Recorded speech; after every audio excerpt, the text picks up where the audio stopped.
Hey, hello guys, how are you? Welcome back to our YouTube channel, Chemistry Wala A.K. Mehta, other gels and submission. Now starts Human Reproduction 22nd lecture. In this lecture we are talk about the steps of fertilization.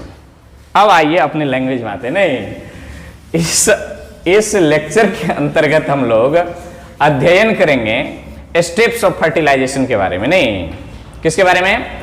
Steps of fertilization. तो पहले आप heading डाल दीजिए steps of fertilization. Steps of fertilization. क्या आपने पीछे के तमाम लेक्चर या फर्टिलाइजेशन की पहला पार्ट देख चुके हैं? यदि अब तक आपने नहीं देखे तो समझिए कि भयंकर मिस्टेक कर रहे हैं, भयंकर गलती हो रही है आपसे। आप उसे देखिए, डिस्क्रिप्शन में लिंक, इंड स्क्रीन पर वीडियो, आई बटन में लिंक देखिए, आ गए होंगे। ठीक, तो चलिए प्रारंभ करने से पहले एक तनिकों का रिक्वेस्ट, यदि आप अभी हमारे साथ क्या हो रहे हैं, रूबरू हो रहे हैं, जुड़ रहे हैं, तो चैनल को सब्सक्राइब कर लीजिए और साथ में बेल आइकन को प्रेस कर लीजिए ताकि आने वाले तमाम वीडियो का नोटिफिकेशन आपको मिलती रहे और आप अध्ययन इसी तरह से चलती रहे। चलिए let's start. Steps of fertilization. Fertilization की कहानी कहां से शुरू हुई थी? फर्टिलाइजेशन की कहानी वहां से शुरू हुई थी कि मेल और फीमेल के बीच इंटरेक्शन हुआ। नहीं, क्या हुआ? इंटरेक्शन। मेल ने फीमेल को देखा, फीमेल ने मेल को देखा, कुछ कुछ हुआ। उसके बाद क्या हुई? कपुलेशन हुई। कपुलेशन होने के बाद दांत निकल रहा है, मुंह तोड़ देंगे। हाँ, तो क्या कह रहे थे? कपुलेशन हुई। कपुलेशन के बाद स्पर्म जो है वेजाइनल पैसेज में छोड़ा गया, वेजाइना में छोड़ा गया। अब स्पर्म वेजाइना से फैलोपियन ट्यूब के एम्पुला तक पहुंचा। एम्पुला तक पहुंचा। एम्पुला तक पहुंचने में वो स्वतः नहीं पहुंच जाता है, स्वतः नहीं पहुंच जाता है। उसको कितना 4 से 5 घंटे का टाइम लगता है। लेकिन जब एग रिलीज हो जाती है, एग क्या हो जाती है? रिलीज हो जाती है, ओवुलेशन हो जाता है, ओवम जो है फिमरी कैच करता है। फिगर वैसे कैसे आएगा? फिगर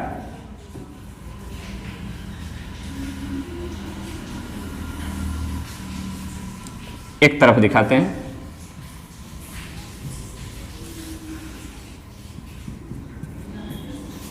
ओवरी यहीं पर है, मान लीजिए external Osh, internal Osh, external Osh, internal Osh, vaginal passage. ठीक, यहां पर क्या हुआ कि ओवुलेशन हुआ, कपुलेशन हुई, स्पर्म छोड़ा गया। यहां पर क्या छोड़ा गया? स्पर्म। अब स्पर्म यहां से स्लो मोशन में एकदम जा रहा है। कैसे?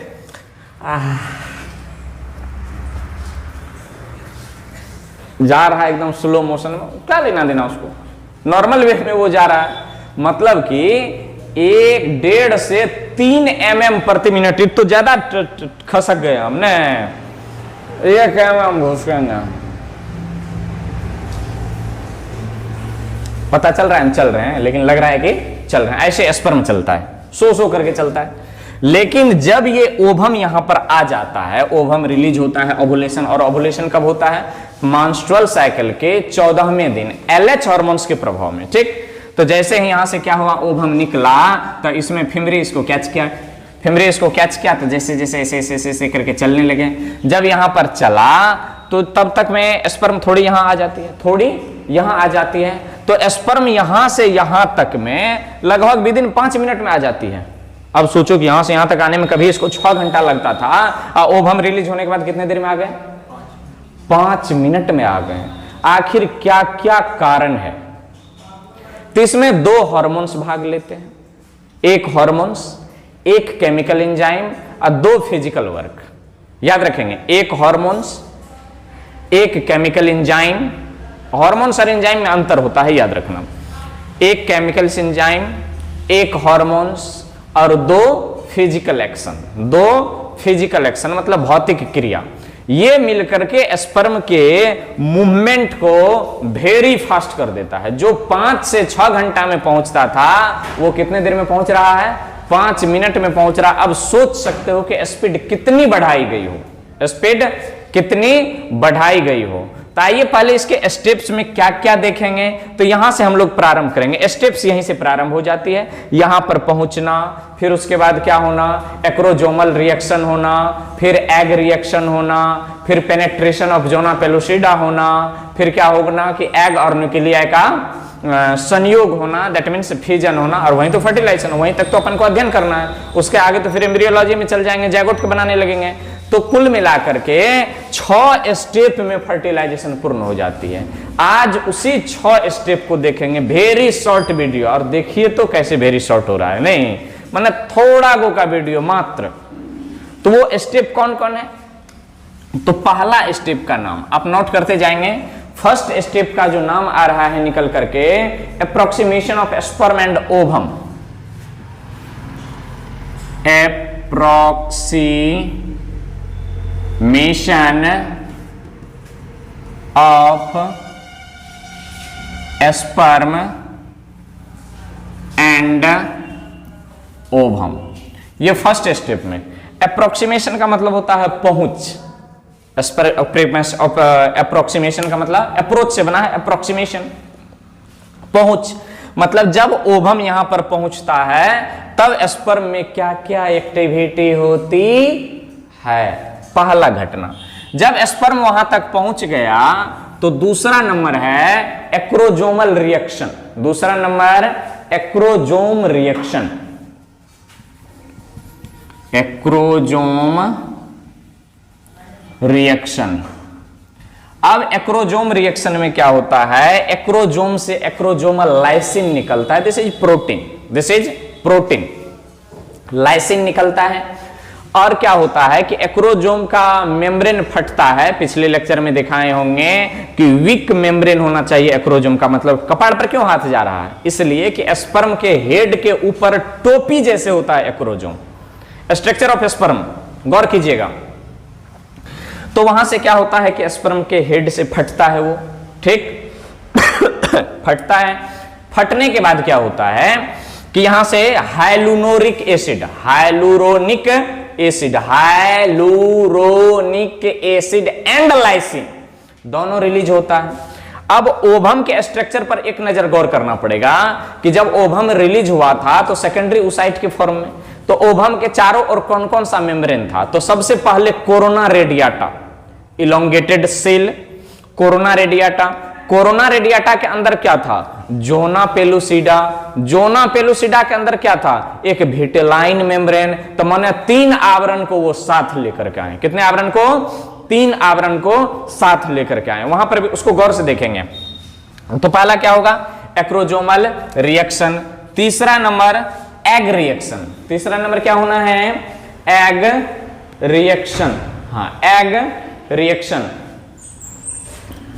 Egg reaction. तीसरा नंबर एग रिएक्शन।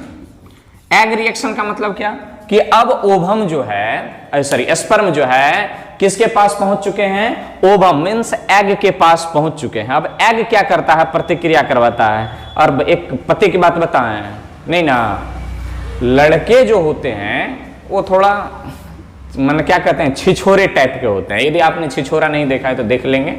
छिछोरे टाइप के होते हैं। कैसे छिछोरे टाइप के होते हैं? तो उसके अंदर एक लालच होती है। वो क्या करता है कि जरा सा भी लड़कियां भाव नहीं दी कि बस उसके पीछे पड़ गए, पीछे पड़ जाते हैं। लगता है कि उसको लाइन दे रहा है, करंट, बल्ब जलेगी, पर ऐसा कुछ होता नहीं। लेकिन ये लड़कियों की भाव देना, भाव खाना, ये लड़कियों की जन्मजात अधिकार है। कहिए कैसे? ओवम लड़कियों में जन्म हो रही है, ओवम में जब खून जाता है, स्पर्म जाता है, तो ओवम का न्यूक्लियस जिस बिंदु पर रहता है ना, जैसे ही स्पर्म जाता है वो क्या करता है? अपने बिंदु से खिसक जाता है। जी उसके पीछे पीछे स्पर्म जा रहा है, आई बिंदु पर था, यहां पर क्या हो गया? ये खिसक गया ऐसे करके। तो खिसक जो जाता है तो उसको कपुलेटरी पाथ कहते हैं। इसको, इस घटना को पोलराइजेशन कहते हैं। वो क्या हो गया? ध्रुवीकृत हो गया। जैसे ही देखा उधर से आ रहा है और भाव खा रहा है, नहीं जानते, जान न पहचान मैं तेरा मेहमान, ऐसी घटना हो जाती है। तो ये जन्मजात अधिकार होती है उनकी, याद रखना। तो एग रिएक्शन होगा। एग रिएक्शन के बाद क्या होता है? पेनेट्रेशन होता है। पेनेट्रेशन का मतलब होता है प्रतिच्छेद। पेनेट्रेशन का मतलब प्रतिच्छेद। अब जोना पेलुसिडा को छेदेगा। कौन छेदेगा? तो स्पर्म। कौन? स्पर्म जोना, फिगर के माध्यम से भी दिखाएंगे, जोना पेलुसिडा को स्पर्म अब छेदेगा, स्पर्म छेद करके जोना पेलुसिडा में जाएगा, तो क्या होगा? चौथा नंबर पेनेट्रेशन। क्या होगा? Penetration, penetration of sperm, penetration of sperm, penetration of sperm. Penetration का मतलब क्या हुआ? प्रतिच्छेद। पांचवा स्टेप में जो आता है एक्टिवेशन ऑफ ओवम फ्यूजन। तो क्या कहते हैं? पेनेट्रेशन समझें कि पेनेट्रेशन में क्या करता है कि स्पर्म जो है जोना पेलोसिडा को छेद कर ओवम के अंदर पहुंच जाता है, ओवम के अंदर पहुंच जाता है। इसी पेनेट्रेशन के दौरान क्या होता है कि आपको बताए थे सेकेंड मैचुरेशन डिवीजन जो होता है स्पर्म के कांटेक्ट में, माने फर्टिलाइजेशन होने से जस्ट पहले होता है। जैसे ही पेनेट्रेशन हुआ, पता चल गया ओवम को कि अब क्या आने वाला है, स्पर्म प्रवेश कर चुका है। माने जैसे ही पता चला कि बाराती दरवाजे लग चुके हैं तो लड़की जयमाला के लिए सजाए जाने लगे हैं। नहीं, अब पहले से सब बैठल थे, तब तक में नाश्ता उस्ता कर रहा है, तब तक में उधर रेडी हो रहे हैं अपना नित्य क्रिया से ये कहां से आ गया? नहीं, सारे फ्रेश होकर के क्या हो रहे हैं? वो बैठ रहे हैं, तैयार हो रहे हैं, अब बारात दरवाजे पर लगे हुए। ठीक उसी प्रकार स्पर्म जैसे ही पेनेट्रेशन भेद करके माने पंडाल के अंदर प्रवेश ही करने वाले हैं, तब जाकर के सेकेंड मैचुरेशन डिवीजन होता है। माने ओवम में मियोसिस सेकेंड की डिवीजन होता है, वहां पर फाइनली ओवम बनता है। पहले वो सेकेंडरी oocyte के रूप में रहता है, तो पेनेट्रेशन हुआ, जोना पेलुसिडा को छेद किया। अब उसके बाद क्या हुआ? अब ओवम एक्टिव होता है, माने activation of ovum, activation of ovum. अब ओवम क्या होता है? एक्टिव होता है। एक्टिव, पहले से एक्टिव नहीं था, सोतल था, नहीं एक्टिव नहीं था। पांचवा स्टेप में एक्टिवेशन ऑफ ओवम। अब ओवम भी क्या हो गया? एक्टिव हो गया, थोड़ा अपना छिछरी पटिया दिखा रहा है, जगह छोड़ छाड़ करके घुसक जाता है, पोलराइजेशन हो रहा है, ये सब क्रिया अपना कर रहा है ओवम। उसके बाद क्या होता है? छठा और अंतिम स्टेप जो होते हैं fusion of egg and sperm. Original fertilization तो यही है, यही ओरिजिनल मतलब फ्यूजन, संलयन हुआ किसका? एग का और स्पर्म न्यूक्लियस का, स्पर्म न्यूक्लियस का। याद रखना, जब पेनेट्रेशन जोना पेलुसिडा को छेद कर स्पर्म जैसे ही प्रवेश करता है तो वहां पर क्या होता है कि एक मेम्ब्रेन होती है जिसका नाम विटेलाइन बताए थे। जैसे उसको छेद करके अंदर जाता है तो एक विटेलाइन मेम्ब्रेन उस छेद को बंद कर देता है, इसके पीछे कारण क्या है? कारण ये है कि कोई दूसरा स्पर्म इसके अंदर ना घुस जाए, और 100% दूसरा स्पर्म एक ओवम में 2 स्पर्म नहीं घुसता है। यहां पर मैंने पिछले रोज YouTube सर्च कर रहा था तो देख रहे थे, तो कुछ मतलब जो है ऐसे आपको हम नाम नहीं बता पाएंगे, लेकिन एक शॉर्ट वीडियो में आपको एक क्लिप काट करके हम दिखाएंगे कि वहां पर बताया गया है, वो बताए थे, और मुझे लगता है कि जानकारी के अभाव में बताए हो, पर स्टारर हैं अभी हमारे बिहार के, मतलब फ्रंट पेज पर यूट्यूबर में से हैं, आप समझ गए होंगे। उन्होंने बताया, अब देखिए अभाव क्या है, उन्होंने बताया कि जब एक ओवम में 2 स्पर्म घुस जाता है, महाराज 2 स्पर्म तो घुसता ही नहीं है, एक स्पर्म घुसा, और स्पर्म घुसने का रास्ता भी एक होता है। याद रखना, जिधर पोलर बॉडी रहता है उधरे से क्या होते हैं? स्पर्म घुसते हैं। तो जैसे ही एगो स्पर्म घुसा, फटाक से विटेलाइन मेम्ब्रेन उसको दरवाजा बंद कर देता है। दरवाजा बंद कर दिया तो दूसरा कहां से घुसेगा? दूसरा घुसता ही नहीं है। उन्होंने बताए हैं कि जब 2 स्पर्म एक ओवम में घुस जाता है तो क्या हो जाता है? जुड़वा बच्चा हो जाता है। अरे भैया, ऐसे कैसे हो सकता है? एक स्पर्म घुस करके फ्यूजन हुआ, अब केंद्रक बाकी है जो वहां पर 2 बार फ्यूजन होगा।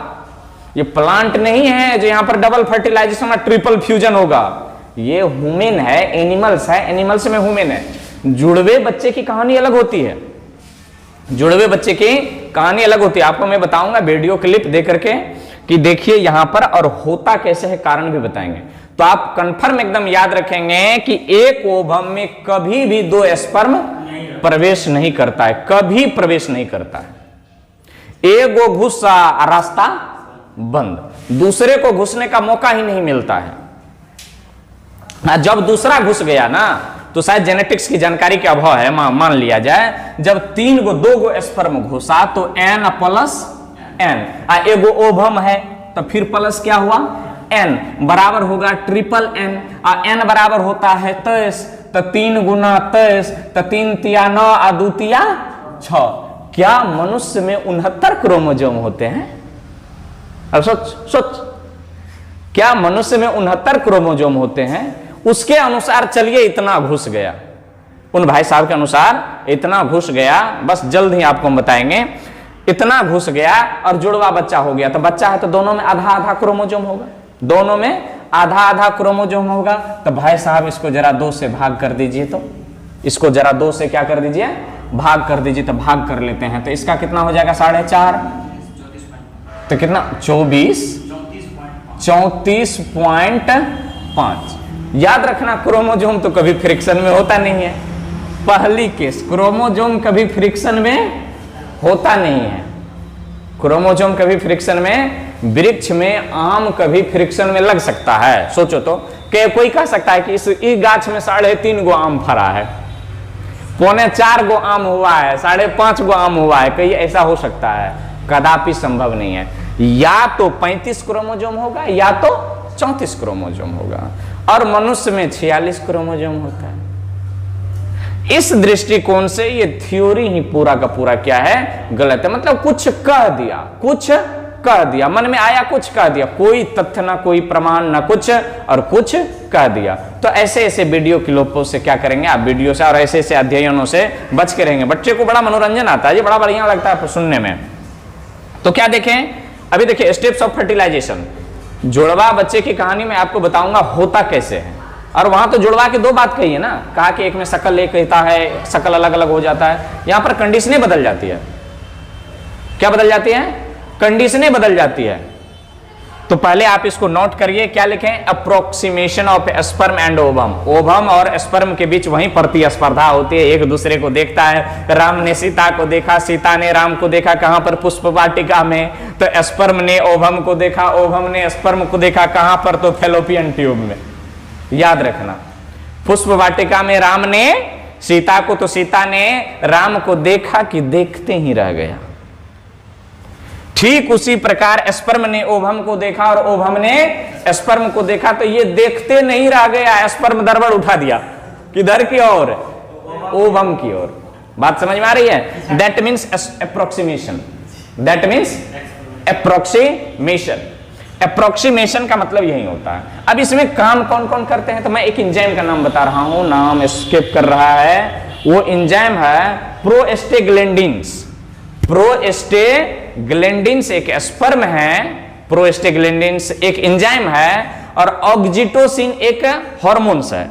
तो प्रोग्लैंडिन जो है वो स्पर्म के सीमेन में रहता है, वीर्य में। पीछे आपको सीमेन के बारे में बताया, उसमें रहता है। और ऑक्सीटोसिन जो होता है वो प्रायः फीमेल बॉडी में स्रावित होता है। तो एगो एंजाइम, एगो हार्मोन्स, और 2 गो बताए थे, माने स्पर्म जो दरबड़ देता है, क्यों दरबड़ देता है, तो किसके किसके वजह से? प्रोग्लैंडिन्स, ऑक्सीटोसिन, और 2 कारण क्या है? तो कारण दूसरा क्या है कि यूट्रस एंड फैलोपियन ट्यूब में क्या होता है? फिजिकल एक्शन होता है, माने कॉन्ट्रैक्शन होता है। ये क्या करता है? वाइब्रेट करता है, कंपन करता है, ऐसे ऐसे चलता है। जब वाइब्रेट करता है तो वाइब्रेशन क्या करता है? वाइब्रेशन प्रोग्लैंडिन्स एंड ऑक्सीटोसिन, ये 4 घटनाएं, माने 3 घटना हुई, 4 भाग लिया, ये 3 घटनाएं मिलकर के स्पर्म के गति को बढ़ा देता है, जिसके कारण स्पर्म 5 ही मिनट में यहां पर पहुंच जाता है। जिसको 5 से 6 घंटा लग रहा था, वो कितने देर में पहुंच गया? 5 मिनट में। पहली कहानी खत्म। नहीं, फिर से समझा रहे हैं। दूसरी में एक्रोजोम से क्या हुआ? कपाड़ से मेम्ब्रेन टूटा, यहां से लाइसिन निकला, और एक्रोजोम से हाइलूरोनिक एसिड, हाइलूरोनिक एसिड निकला, वो क्या किया, हाइलुरोनिक एसिड जैसे ही निकला, कोरोना रेडियाटा के जो दीवार था उसको पिघला दिया, एकदम समझिए चीन का दीवार टूट गया, गला दिया। गला दिया तो रास्ता मिल गया जाने का अंदर, किसको, एस्पर्म को। अब एस्पर्म पहुंचा किसके पास, जोना पेलुसिडा के पास। अब होगा पेनेट्रेशन, अब क्या होगा, पेनेट्रेशन। अब एक और एंजाइम स्रावित होगा, वही हाइलुरोनिक एसिड, हाइलुरोनिक एसिड जो छेद करेगा किसमें, जोना पेलुसिडा में। जोना पेलुसिडा में छेद हुआ, एस्पर्म पहुंच गया कहां पर, ओवम में। जैसे ही छेद हुआ, ओवम में विभाजन हो गई, that means secondary maturation fission, secondary maturation division, माने द्वितीयक परिपक्वता वाली विभाजन, जो माने फाइनल फॉर्म में ओवम पहुंच गया, that means activation of ovum. जब ओवम एक्टिव हो गया, अब एस्पर्म पहुंच गया है, तो थोड़ा सा वहां क्या करता है, भाव खाते हैं। कौन भाव खाते हैं, तो ओवम के न्यूक्लियस। क्या हुआ, अब एस्पर्म आ रहे हैं, देख एस्पर्म इधर से आ रहा है, एस्पर्म इधर से आ रहा है, एस्पर्म इधर से आ रहा है, यहां पर न्यूक्लियस था, यहां पर पहले से न्यूक्लियस था, ये न्यूक्लियस क्या हुआ, थोड़ा सा इधर खिसक गया। अब बेचारे यहां से आए, यहां से आए, this path is known as copulation path. या process is called polarisation. Ovum क्या हुआ, पोलराइज कर गया, इसी को कहते हैं भाव खाना, भाव खा रहे हैं। तो लड़कियों की जन्म सिद्ध अधिकार है किस, क्या खाना, भाव खाना, भाव खा रहे हैं, बुझ गए।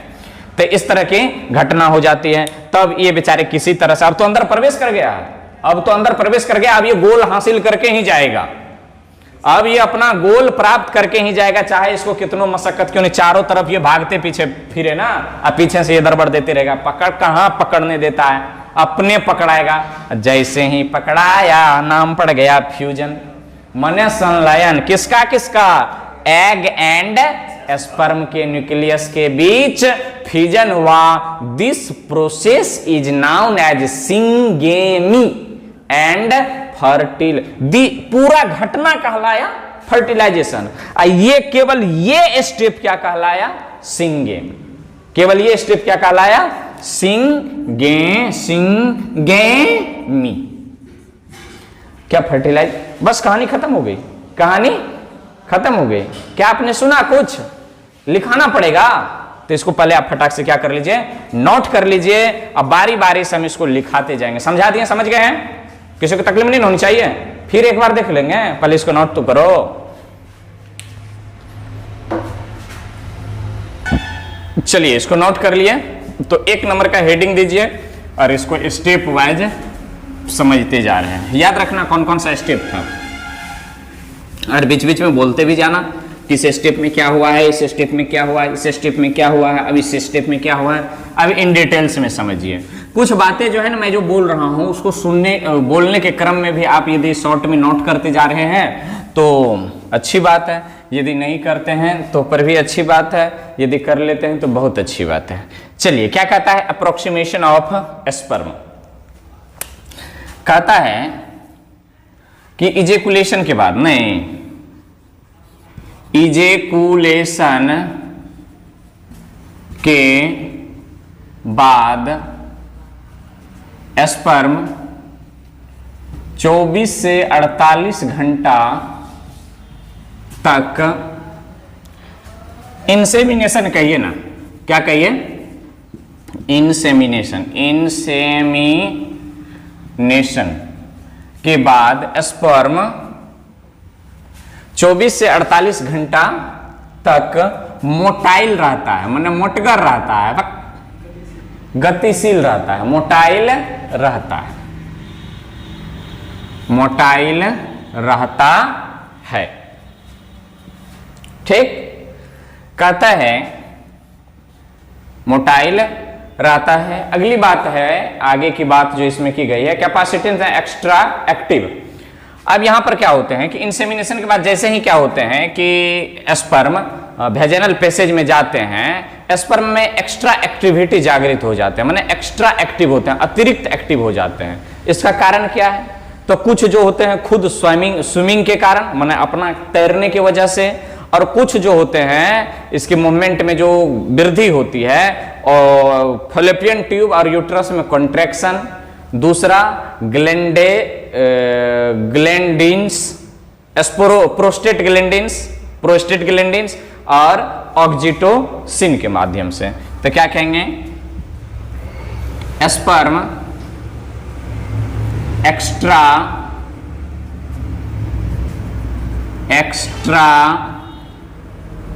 एक्टिव होते हैं, जिसमें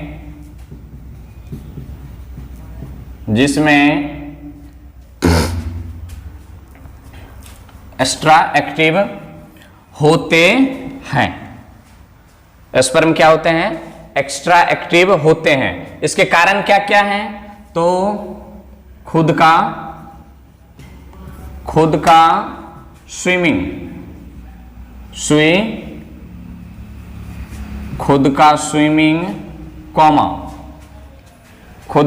swimming, uterus and fallopian tube में कॉन्ट्रैक्शन, संकुचन, कॉन्ट्रैक्शन, प्रोस्टेग्लैंडिन एंजाइम। अब ये रहता कहाँ है, तो यहां पर लिख देते हैं present in semen, prostaglandin enzyme and oxytocin प्रायः किसमें, मेनली फीमेल बॉडी में। ऑक्सीटोसिन मेनली किस में रहता है, फीमेल बॉडी में। क्या कहता है, स्पर्म एक्स्ट्रा एक्टिव होते हैं, जिसमें यहां लगा दीजिए, जिसमें खुद का swimming, uterus and fallopian tube में contraction, prostaglandin enzyme and oxytocin की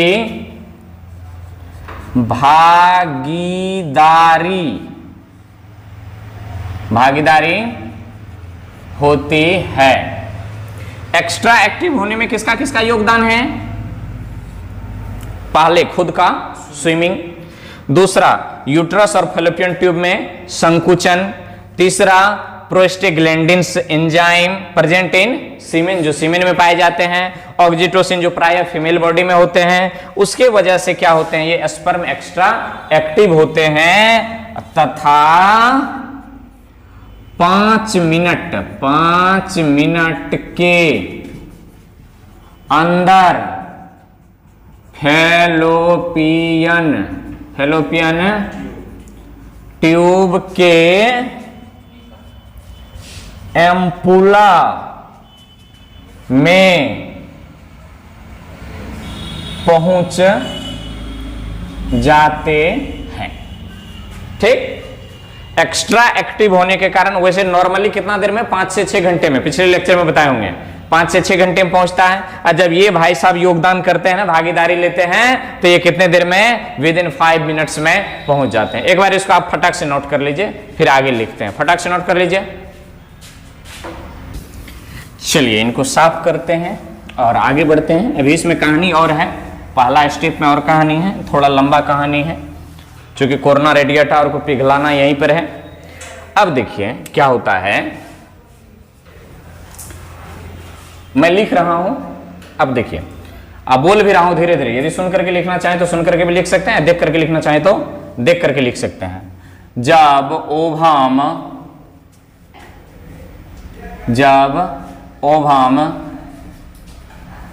फैलोपियन ट्यूब में पहुंच जाता है तो एक स्पर्म, कितने स्पर्म, एक स्पर्म, या ढेर सारा आता है लेकिन जो आगे चलता है वहीं पहुंचता है। एक स्पर्म ओवम के सामने होते हैं। एक स्पर्म किसके अगेंस्ट होते हैं? अगेंस्ट माने सामने, सामने होते हैं। ऐसा जब होता है तब क्या होता है? ऐसा जब होता है तब क्या होता है? तो स्पर्म के एक्रोजोमल क्षेत्र से, याद रखना, स्पर्म के एक्रोजोमल रीजन से lysine, comma hyaluronic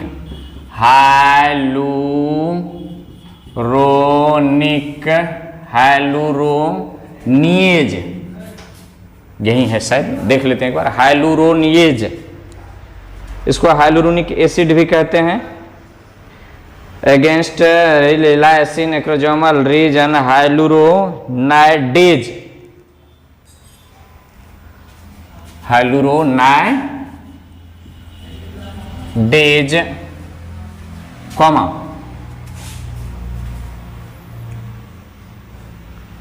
corona penetrating enzyme, क्या बोले? स्पर्म के एक्रोजोमल रीजन से lysin, hyaluronidase, corona penetrating enzyme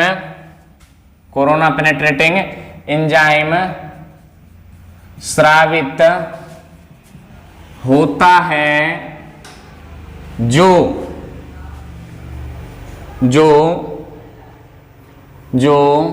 ovum के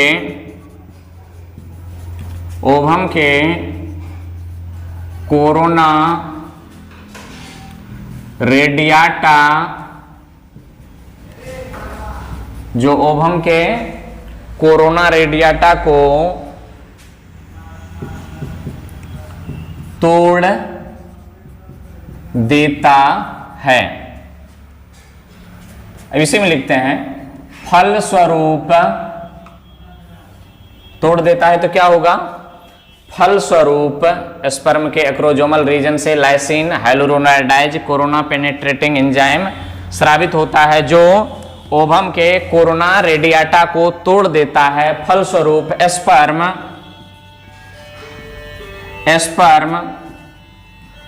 जोना पेलुसिडा के fertilizin,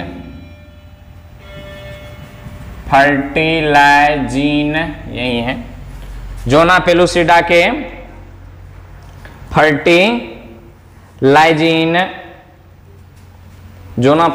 fertilizin, GP3 GP2 fertilizin GP3 and ZP2, ये दो एंजाइम है। स्पर्म जोना पेलुसिडा के fertilizin GP3 and GP2 to binding site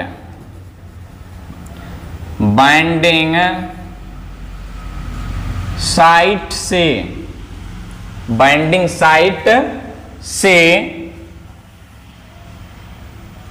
sperm के एंटी फर्टिलाइजिन से जुड़ जाता है।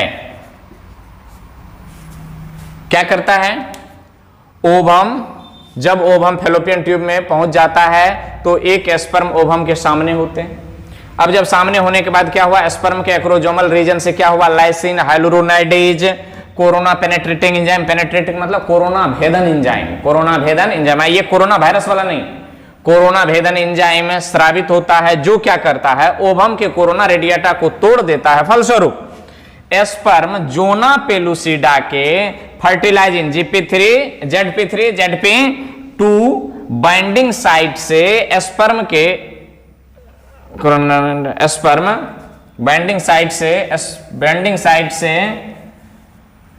बाइंडिंग साइट से एंटी फर्टिलाइजन के द्वारा भाषा गड़बड़ हो रहा था, के द्वारा जुड़ जाता है। कौन? स्पर्म तो पहले लिख लिए थे। स्पर्म जोना पेलुसिडा के फर्टिलाइजिंग माने ZP3 ZP2 बाइंडिंग साइट से एंटी फर्टिलाइजिंग के द्वारा जुड़ जाता है।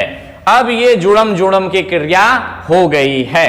अब ये जुड़म जुड़म की क्रिया हो गई है। इसके बाद क्या होता है? इसकी फर्टिलाइजेशन हो जाता है। इसके बाद आ जाता है एक्रोजोमल रिएक्शन, माने दूसरा स्टेप। पहला स्टेप में अब क्या हुआ? ये जोना पेलुसिडा के साथ माने फर्टिलाइजिंग साइट से जुड़ गया। तो फटाक से इनको नोट कर लेंगे और नोट करके दूसरा नंबर हेडिंग दे दीजिए। उसमें क्या होता है देखते हैं, फटाक से नोट करें। इसको इरेज कर दिए। इन नोट में एक चीज समझ लीजिए कि जोना पेलुसिडा तो एक आवरण था, फोटो बना देंगे आप देख लीजिएगा। जोना पेलुसिडा तो एक आवरण था, वहां पर है फर्टिलाइजिंग साइट है, साइट माने स्थान, और स्पर्म के एंटी फर्टिलाइजिंग वो भी क्या है? स्थान। ये होता क्या है? ये होता क्या है? तो आइए एक उदाहरण से समझाते हैं। मतलब फर्टिलाइजेशन मतलब एक क्रिया होना है। क्या होना है? एक क्रिया होना है। तो इस क्रिया को पकड़िए और आइए दूसरे भाग पर देखते हैं। मान लिया जाए कि एक ताला है। क्या है? ताला है और ताला लगी हुई है, उसको खोलना है। ताला लगी हुई है, उसको क्या करना है? खोलना है। तो क्या करना होता है खोलने के लिए?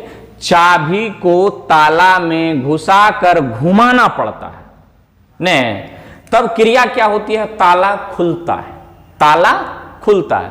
तो यदि हम चाबी को स्पर्म माने, चाबी को स्पर्म माने एंटी फर्टिलाइजिंग माने, और ताला को क्या माने? फर्टिलाइजिंग माने, तो ताला के जिस छिद्र, ताला के जिस क्षेत्र से चाबी जाकर के जुड़ा है, that means binding. That means binding. ताला फर्टिलाइजिंग एक प्रकार के इंजाइम जो जोना पेलुसिडा में उपस्थित है, एंटी फर्टिलाइजिंग जो कहां पर उपस्थित है? स्पर्म में उपस्थित है। दोनों गया और ऐसे करके चिपक गया और वहां पर एक घटना हुई। यहां पर ताला और चाबी जुड़ा, ताला खुल गई या ताला लग गई? ताला खुल गई या ताला लग गई? इसको बेटर एग्जाम उदाहरण के लिए आप साइकिल के ताला लीजिए। कौन सी ताला? साइकिल की ताला। जब आप ताला खोलना चाहते हो तो उसमें चाबी लगाना पड़ता है, और जब तक ताला खुला रहता है तब तक उसमें चाबी लगा रहता है। जबकि आपके घर के जो लॉक होते हैं, ताला खुले हो कि बंद हो, दोनों स्थिति में आप चाबी निकाल लेते हैं। तो आप साइकिल के ताला से समझिए कि ताला को खोलना है तो चाबी उसमें जाएगा, लगेगा और घूमेगा। तो ताला मीन्स फर्टिलाइजिंग और चाबी मीन्स एंटी फर्टिलाइजिंग। अब एंटी फर्टिलाइजिंग क्या है? ये कोडिंग और डिकोडिंग है। कोडिंग और डिकोडिंग, जिसका कोडिंग उसी का डिकोडिंग। इसको यदि मैथ में लेकर के जाएं तो जिसका लॉग उसी का एंटी लॉग। यहां पर देखिए log anti log, fertilising anti fertilising, ये दोनों पहचान करने वाला है। जो फर्टिलाइजिंग को पहचान ले उसे एंटी फर्टिलाइजिंग कहते हैं, जो बॉडी को पहचान ले उसे एंटीबॉडी कहते हैं। याद आ रहा है? जो फॉरेन बॉडी को पहचान ले उसे क्या कहते हैं? एंटीबॉडी कहते हैं। हमारे बॉडी की एंटीबॉडी बढ़ती है कि नहीं बढ़ती है? आजकल वैक्सीन का टीकाकरण का जमाना चल रहा है, तो एंटीबॉडी बढ़ाने के लिए, इम्यून सिस्टम को मजबूत करने के लिए। तो ये है एंटीजेन एंटी बाइंडिंग साइट कहते हैं इसको, एंटीजेन सबस्ट्रेट बाइंडिंग साइट। जब सरफेस केमिस्ट्री पढ़ेंगे तो सरफेस केमिस्ट्री में आएगा एंजाइम, और एंजाइम में आएगा एक्टिविटी रिएक्शन। तो वहां पर एंजाइम की जो क्रियात्मक माने मैकेनिज्म को पढ़ेंगे, एक्टिवेशन मैकेनिज्म को, तो वहां पर एक आता है लॉक की मैकेनिज्म, माने लॉक की, ये ताला और चाबी वाला मैकेनिज्म। ठीक वही मैकेनिज्म है यहां पर। तो याद रखिएगा, वहां पर थोड़ा याद दिला दीजिएगा कि इसकी चर्चा हम वहां कर ले और वहां पर आपको फिगर के माध्यम से बुझा दें। तो ये घटना हो गई पहला। दूसरा नंबर में कौन सी घटना होगा? Step number 2। तो क्या होगा? Acrosome reaction. Acrosome reaction. तो हेडिंग लगाइए दूसरा number, acrosome reaction. Acrosome reaction में क्या होता है? एंजाइम रिलीज जोना लाइसिन डिजल्व जोना पेलुसिडा। चलिए एरिया कॉन्टेक्ट। एक्रोजोमल रिएक्शन में क्या होता है कि जोना पेलुसिडा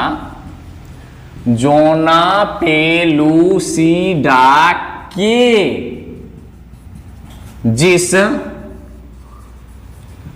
रीजन से जिस रीजन से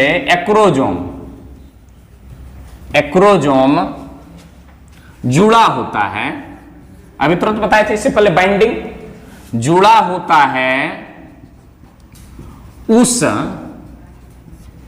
रीजन से, माने किसके रीजन, जोना पेलुसिडा के रीजन, याद रखेंगे, जोना उस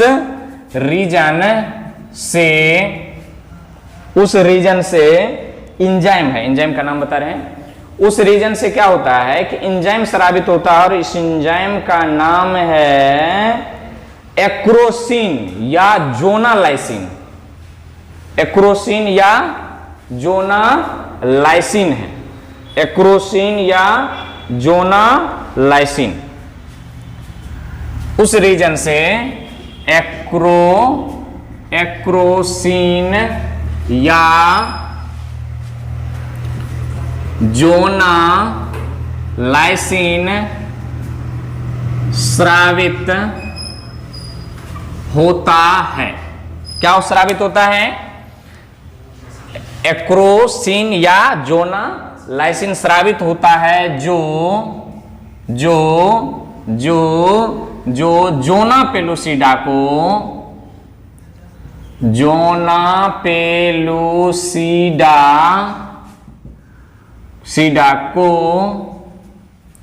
उस रीजन में तोड़ देता है, फलस्वरूप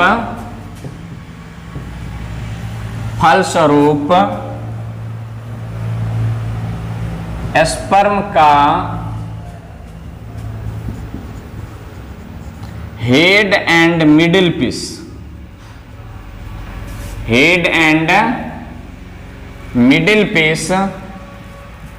ओवम में प्रवेश कर जाता है। स्टेप टू खल्लास। अब याद रखना, यहीं पर तो है मेन चीज, स्पर्म का कौन कौन सा भाग प्रवेश करता है? तो head and middle piece, tail प्रवेश नहीं करता है। किसके अंदर? जोना पेलुसिडा के अंदर, माने ओवम में। तो इसको एक बार फटाक से आप नोट कर लीजिए।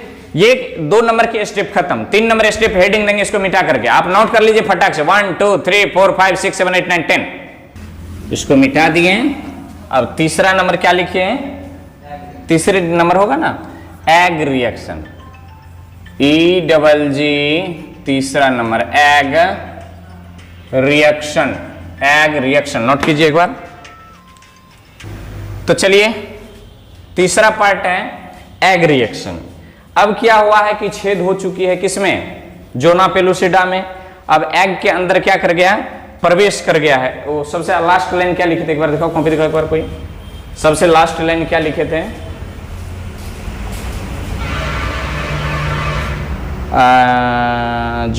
जोना पेलुसिडा को उस रीजन में तोड़ देता है।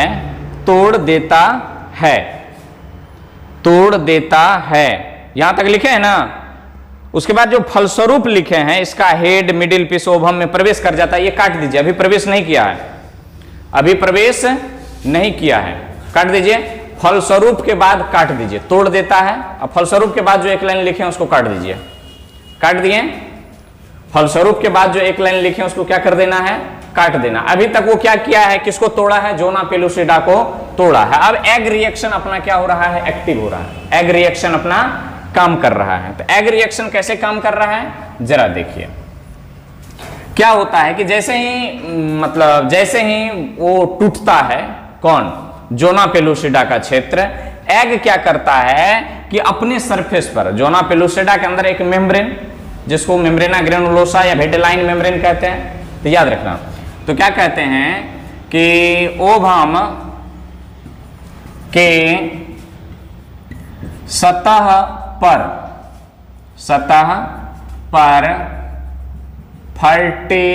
फर्टिलाइजेशन जोन, कोन कहिए ना, फर्टिलाइजेशन कोन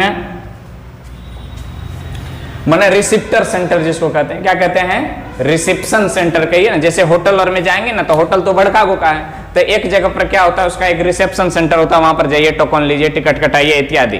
तो क्या होता है, उसी तरह से ओवम में क्या होता है, एक फर्टिलाइजेशन कोन बनता है, जिसको क्या कहते हैं, फर्टिलाइजेशन रिसेप्शन, जिसको कोन ऑफ रिसेप्शन भी कहते हैं। कोष्ट में लिख देते हैं, कोन ऑफ रिसेप्शन का विकास होता है। किस रिएक्शन में हुआ, जैसे ही क्या हुआ, टूटा, जोना पेलुसिडा ओवम के सतह पर फर्टिलाइजेशन कोन या कोन रिसेप्शन का क्या होता है, विकास होता है। फटाक से इनको नोट कर लीजिए, ये कोन रिसेप्शन का क्या हुआ, विकास हुआ। बस इसमें इतना ही। अब चल जाएंगे हम लोग चौथा स्टेप में, पेनेट्रेशन ऑफ स्पर्म। तो इसको फटाक से नोट कर लीजिए आप, पेनेट्रेशन ऑफ स्पर्म नोट कर लिए, 1 2 3 4 5 6 7 8। चलिए इसको मिटा दिए हैं और तीसरा नंबर लिखेंगे पेनेट्रेशन ऑफ स्पर्म। चौथा नंबर, वाइटल मिस्टेक। चौथा नंबर पेनेट्रेशन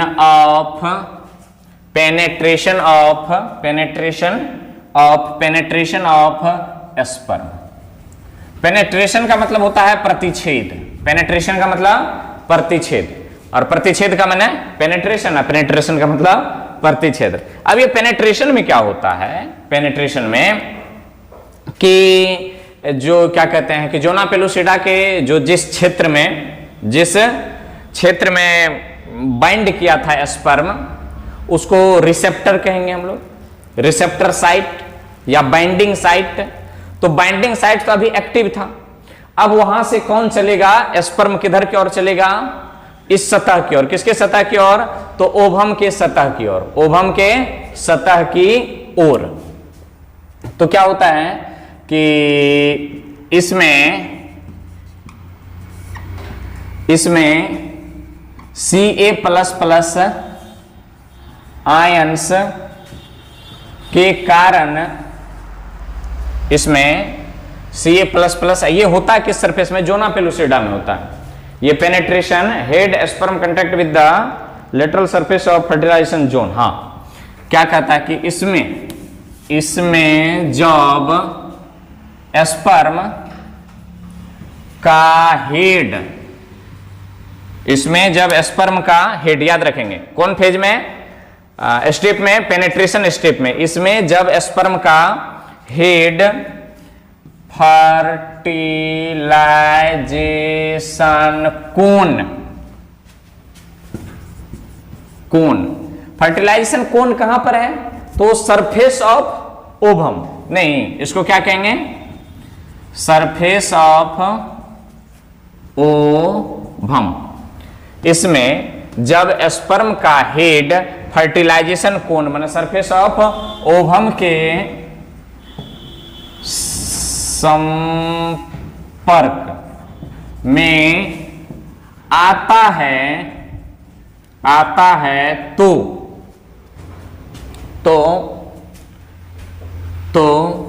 Ca++ आयंस तथा कॉन्ट्रैक्शन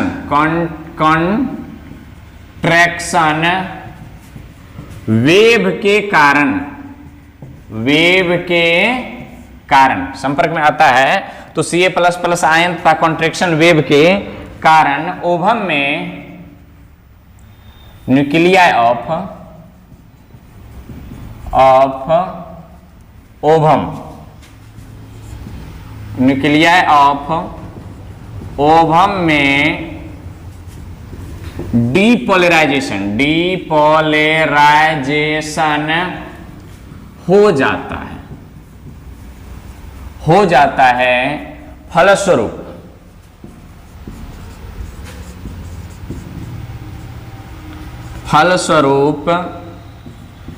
स्पर्म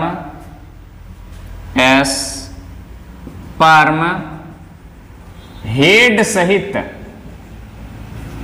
स्पर्म हेड एवं मिडिल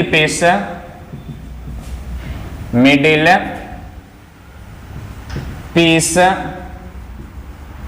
के साथ, मिडिल पीस के साथ ओवम के प्लाज्मा में,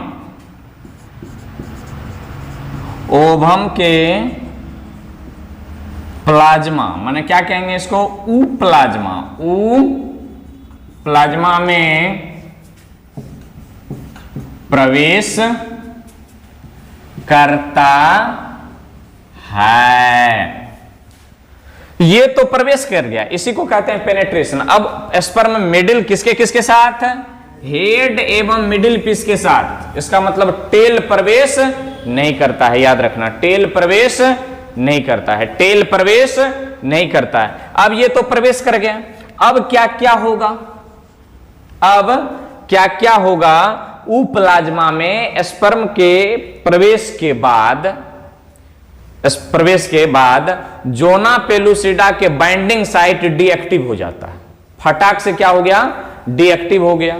फर्टिलाइजेशन, जो ये स्पर्म का ओवम का जो मेम्ब्रेन था वो बदल जाता है किसके रूप में, फर्टिलाइजेशन मेम्ब्रेन के रूप में। और जो वेटेलाइन मेम्ब्रेन था वो पेरी वेटेलाइन फिर से क्या हो जाता है, डेवलप हो जाता है, ताकि दूसरा स्पर्म इसमें न घुस सके, प्रवेश न कर सके। वैसे नहीं एकदम आया कोई घुस जाएगा इसमें, कितना स्टेप गुजरा, पहले तो जोना पेलुसिडा पर बाइंडिंग साइट है, वहां से बाइंडिंग कीजिए, उसके बाद क्या होगा, एग रिएक्शन होगा, एग रिएक्शन के बाद क्या होगा, उसके बाद पेनेट्रेशन होगा। अब पेनेट्रेशन में कौन कौन सी घटना, तो पहला प्रिवेंशन तो वही हो गया, मतलब रुक गया स्पर्म का प्रवेश, दूसरे स्पर्म का प्रवेश कब रुक गया, जैसे ही ये इधर घुसा कि जोना पेलुसिडा का बाइंडिंग साइट डीएक्टिव हो गया। अब काम करना वो क्या कर दिया, बंद कर दिया। तो क्या करेंगे, इसको नोट कर लिए, 1 2 3 4 5 6 7 8 9 10 नोट कर लिए। चलिए इसको मिटाते हैं, नोट कर लिए हो, चलिए फटाक फटाक।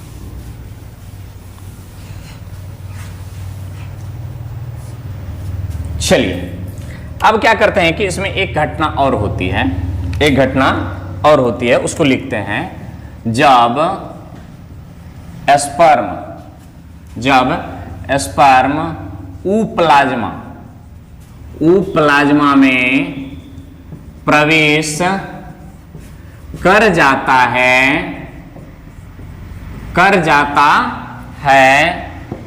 तो जब स्पर्म ऊ प्लाज्मा में क्या कर जाता है, प्रवेश कर जाता है, तो क्या क्या होती है, तो ए नंबर में ओवम का मेम्ब्रेन, फर्टिलाइजेशन मेम्ब्रेन में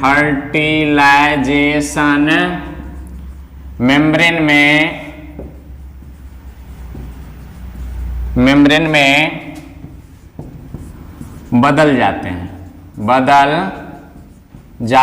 हैं। एग का जो मेम्ब्रेन था, जहां पर डिपोलराइजेशन हुई थी, जहां पर क्या बना था, फर्टिलाइजेशन कोन बना था, वो किस में कन्वर्ट हो गया, फर्टिलाइजेशन मेम्ब्रेन में। क्या होता है, जब स्पर्म ऊ प्लाज्मा में प्रवेश कर जाता है तो पहला नंबर ओवम मेम्ब्रेन किस में बदल जाता है, फर्टिलाइजेशन मेम्ब्रेन में बदल जाता है। दूसरा नंबर जोना पेलुसिडा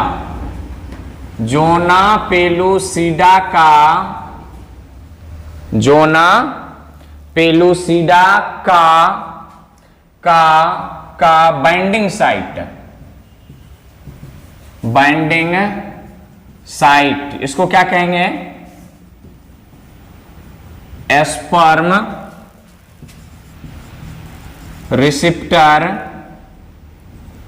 साइट, या इसको क्या कहेंगे, या लगाइए ना, बाइंडिंग साइट या स्पर्म रिसेप्टर साइट, या इसका और एक नाम था fertilising anti fertilising binding site, या fertilising anti fertilising binding site deactive हो जाता है, हो जाता है। तीसरा नंबर में, सी नंबर में क्या होगा? फर्टिलाइजेशन मेम्ब्रेन तथा जोना पेलुसिडा के बीच, फर्टिलाइजेशन मेम्ब्रेन तथा जोना पेलुसिडा के बीच पेरीविटेलाइन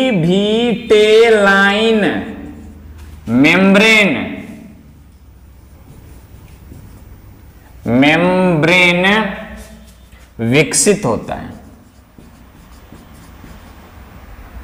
विकसित होता है। तो ये सब घटनाएं होती हैं। ये सब घटनाएं करती क्या है? दूसरे स्पर्म के एंट्री को रोक देती है। तो जब स्पर्म प्लाज्मा मेम्ब्रेन में प्रवेश कर जाता है तो इतना इतना होता है। तो यहां पर लिखेंगे इस प्रकार, इस प्रकार सेकेंड स्पर्म का प्रवेश ओवम में नहीं होता है। बस सिंगल स्पर्म जाएगा और फर्टिलाइजेशन करेगा। अब तो पहुंच गया है, कहां पर पहुंच गया? इतनी घटनाएं हो गई, याद रखेंगे। ओवम मेम्ब्रेन फर्टिलाइजेशन मेम्ब्रेन बदल जाता है, जोना पेलुसिडा का बाइंडिंग साइट या स्पर्म रिसेप्टर साइट या fertilising anti fertilising binding site क्या हो जाता है? डीएक्टिव हो जाता है। उसके बाद फर्टिलाइजेशन मेम्ब्रेन तथा जोना पेलुसिडा के बीच क्या बनता है? पेरीविटेलाइन मेम्ब्रेन बनता है, विकसित होता है। इस प्रकार सेकेंड स्पर्म का प्रवेश ओवम में नहीं होता है, माने रुक जाता है, रोक दिया जाता है इतने घटना के द्वारा, इतने घटना के द्वारा। ये घटना डीएक्टिव हो जाना और विटेलाइन मेम्ब्रेन का बनना। बस 2-3 स्टेप और फटाक से इनको एक बार नोट कर लीजिए। 1 2 3 4 5 6 7 8 9 10। चलिए इसको अब क्या कर दिए? मिटा दिए। तो याद रखना, एगो ओवम में 2 स्पर्म कदापि प्रवेश नहीं करता, कदापि प्रवेश नहीं करता। तो आगे बढ़ जाएं। अब देखिए, आगे बढ़ने से पहले अगला स्टेप 5वां नंबर होगा ना? 5वां स्टेप है, 5वां activation of ovum. Activation of ovum क्या है? Second maturation division. जॉब स्पर्म प्लाज्मा माने कत है? ओवम के प्लाज्मा माने प्लाज्मा ऑफ ओवम में प्रवेश कर जाता है। वीवीआई मार्क करेंगे, कर जाता है। तब सेकेंड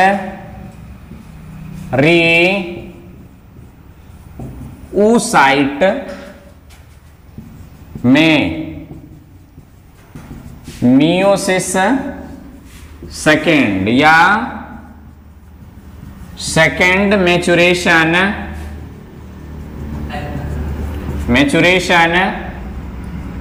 डिवीजन होता है। फलस्वरूप एक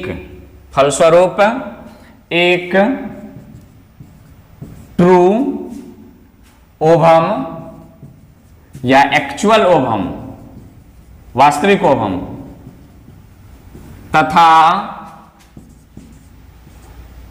तथा एक पोलर बॉडी बनता है। वीवीआई मार्का क्यों लगाए हैं जरा सोचिए। सेकेंड मैच्योरेशन डिवीजन कब होता है? जब स्पर्म प्लाज्मा में घुस जाता है तब। ये तो क्वेश्चन पूछेगा। ओवुलेशन किस स्टेज में होता है? तो सेकेंडरी oocyte के स्टेज में ओवुलेशन होता है। तो यहां पर हम नोट में लिख देते हैं, नोट में जरूरत नहीं है। ओवुलेशन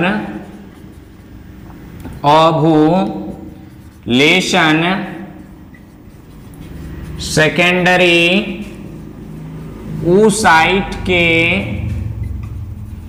स्टेज में होता है। यदि पीछे कहीं नहीं लिखाएंगे लेकिन लिखाएं, इस बात को याद रखना। भी आए कहेगा ओवुलेशन किस स्टेज में होता है? प्राइमरी oocyte के स्टेज में, सेकेंडरी oocyte के स्टेज में। सेकेंड मैच्योरेशन डिवीजन कब होती है? जब स्पर्म प्लाज्मा, पिछले में बताए थे मोटा मोटी, पिछले में क्या बताए थे कि मोटा मोटी कि जब स्पर्म ओवम के संपर्क में जाता है तब सेकेंड मैच्योरेशन होता है। लेकिन तुरंत नहीं, देखिए पूरा जब घुसेगा तब होगा। हाल है, समझ रहे? पांचवा खल्लास, छठा और अंतिम। फटाक से नोट कर लीजिए। 1 2 3 4 5 6 7 8 9 10। इसको मिटा रहे हैं अब, आपने नोट कर लिया। देखिए कितनी खतरनाक टॉपिक है। कौन सी टॉपिक? खतरनाक टॉपिक। कैसे कैसे फर्टिलाइजेशन होते हैं, मानव के शरीर में क्या क्या होता है, इसकी पूरी जानकारी। और आज जो लिखा है ना, ये समझिए कि नीट के दृष्टिकोण से मोस्ट इंपॉर्टेंट टॉपिक है। यदि आपने इसको सुन लिया तो बस आपकी बेड़ा पार है। लेकिन यदि आप थोड़ी सी दिक्कत करते हैं ना जी, तो गड़बड़ हो सकती है। पांचवा नंबर, कमा नंबर छठा क्या था? Fusion of ovum and sperm nucleus. Fusion of ovum and sperm nucleus. अब इसमें होता क्या है? इसमें होता कुछ नहीं। अब तो ओवम प्रवेश कर चुका है। कहां प्रवेश कर चुका है? स्पर्म ओवम में प्रवेश कर चुका है। देखिए इसमें ओवम का न्यूक्लियस तथा स्पर्म का न्यूक्लियस आपस में फ्यूजन करता है, जिसे फ्यूजन कर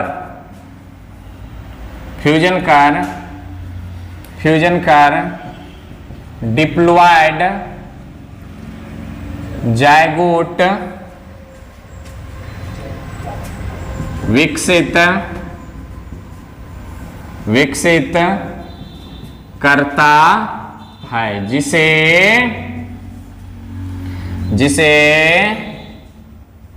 अरे भैया सिंगेमी कहते हैं। छठा स्टेप में जाकर के क्या हुआ? अब यहां से शुरू होती है किसकी कहानी? जायगोट की। मतलब जायगोट डिप्लॉयड होते हैं, डिप्लॉयड जायगोट। तो किसकी कहानी शुरू होती है?